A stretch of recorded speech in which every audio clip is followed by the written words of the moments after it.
Hello dear students, in this INR number 10 we are going to discuss about important scaphoid fracture, right? So what is scaphoid fracture? It is the carpal bone fracture, and remember this is the most commonly fractured carpal bone. So scaphoid is the most commonly fractured bone of the carpal areas. And what will be the mechanism of fracture? Mechanism of fracture will be blow to the wrist joint. How you will see the blow to the wrist joint? When a person is falling on an outstretched hand. So this is called push, right? When falling on outstretched hand, so you can see falling on outstretched hand. So what will happen?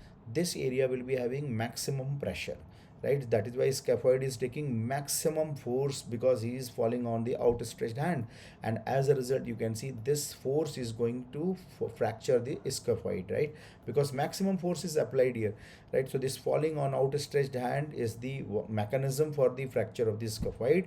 And what will be the characteristic clinical finding? Clinically you will see patient will be coming with the pain and tenderness, where you remember previous INR we have discussed the anatomical snuff box. So that anatomical snuff box is a triangular area which was present here. So here you will see the pain and the tenderness, right? So that is characteristic clinical feature which will be showing you pain and tenderness in the anatomical snuff box, and that will be suggestive of scaphoid fracture. So in that process what you are going to do, you are going to see the radiological examination X-ray, right? So X-ray will be showing you mid portion will be, which is also called as waist of the scaphoid, right? So mid portion or waist will be showing you fracture.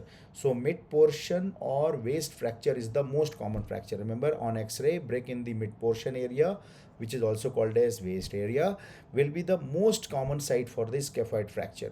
And what can be the complication? Because they have a very characteristic retrograde blood supply. You can see they are having retrograde blood supply, right? They are coming from the distal to the proximal.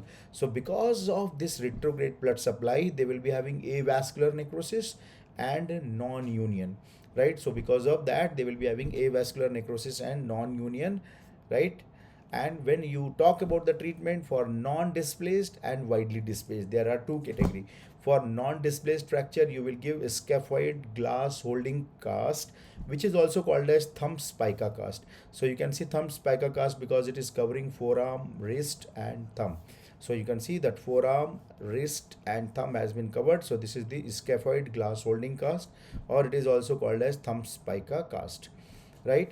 And for widely spaced fracture, you will do the open reduction and internal fixation, where it is done by using compression screw, which is also known as headless Herbert screw, right? So this is the headless Herbert screw which we are using to fix the fracture of the scaphoid. So keep learning. Best wishes for your exams.